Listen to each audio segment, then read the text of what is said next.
Kaya tinawag itong Burubangkaso Island dahil hugis bangka itong islang ito. Ito ang tinatawag nilang Burubangkaso Island. Dito lang matatagpuan sa probinsya ng Masbate. Tinawag itong Burubangkaso dahil sa forma nito na hugis bangka. Ang Burubangkaso sa salitang Masbate ay isang barko. So mga brother, konting trivia lang kasi may nakita tayong shell dito sa pinakataas ng bundok. Ayun, nasa taas tayo, tingnan nyo yung baba. Ayan. Nakita mo brother yung baba Ayan. Ito yung shell brother. Tingnan nyo mga brother Yung bato may mga shell siya Ayan.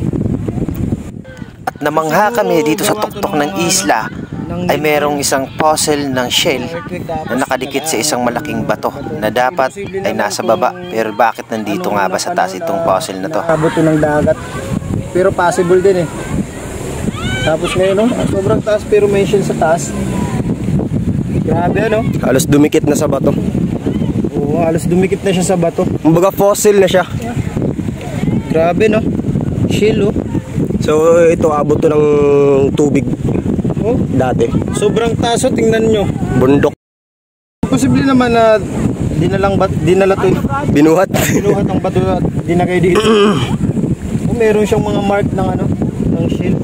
Shell talaga to. Ano? Brad, 37 meters. Okay. Grabe. Kaya sa mga gustong mag island hopping, sabay nyo na to sa bucket list. Yung Burubangkaso Island. Sobrang ganda nyo.